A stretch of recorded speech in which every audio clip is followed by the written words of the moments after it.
It's time for functions. Very exciting topic. I hope if you're half as excited as I am, you're going to have fun with this. Here we go. Let's get right into it. So, what is a function? Functions have inputs and outputs. For instance, you could have the inputs 1, 2, 3, and 4, followed by the outputs 3, 6, 9, and 12. So in this particular case, there is a certain function mapping each of those inputs to those outputs. If you look at this, you might be able to figure out, okay, I see the pattern here. If I take the input and multiply it by 3, I get the desired output. And that's exactly what this function does. Now in math, we express this function as follows. F of x equals 3 times x. 3x is shorthanded math for 3 times x. You cannot do that in coding. You must write 3 times x. But we're starting with math here. In math, we call the function like this. F of 2 equals 3 times 2, and then f of 2 equals 6. Okay, so again, here what we have a mathematical function called f that's defined as taking the input of x and multiplying it by 3. And calling it is different than defining it. Calling it is like individual instances of it. For instance, f of 100 would be 300.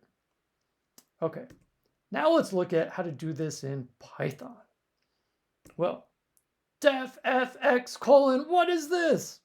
Let's figure it out. Okay, Python keyword def starts a function. Whenever you want to write a function in Python, you must write def.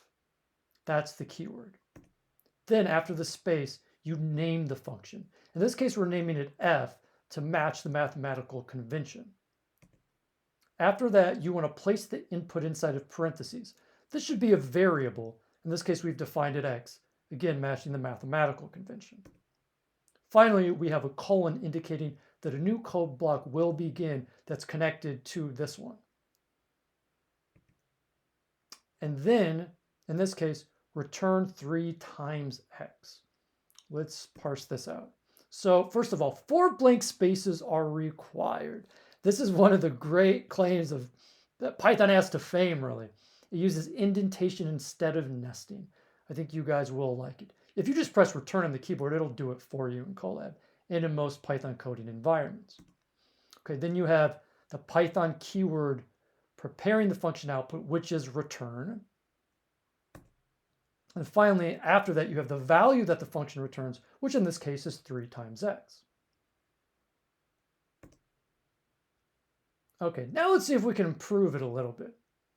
Okay, so we start with definition f of x.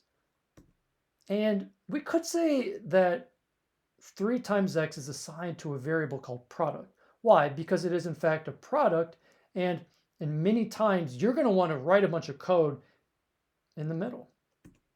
Okay, and in this case, we just want to return that product. So everything between the colon and return are instructions. You could have 1 line, no lines as you saw before, 100 or 1,000,000. Doesn't matter, Python will run them sequentially as long as they all share the same tab, meaning 4 spaces, which if you press return on your own, they will, then it's going to be a part of that function. In this case, 3 times x is what we assign to the variable product. Okay, now let's look at clear Python functions. How can we make this more clear? Def fx. Can we do better than that? Triple x. Name your function what it actually does. In this case, it's going to triple the input. So we call it triple. But why just use x? We're tripling a number. Okay, that's more clear. All right, triple a number. What do we do to the number? We're going to assign it a variable called product, which is 3 times the number. And we're going to return the product. Now everything is named clearly. That's a nice function. Finally, let's look at how to call Python functions. We just defined it, but how do we call it? Calling it's much easier. To call a Python function, write the name and provide an input. So if you want to figure out the 2, what's the output? Write triple and then put in 2. And then you get the output of 6. what's this? What's going on here? Can we do this? We've got triple 2 inside of triple.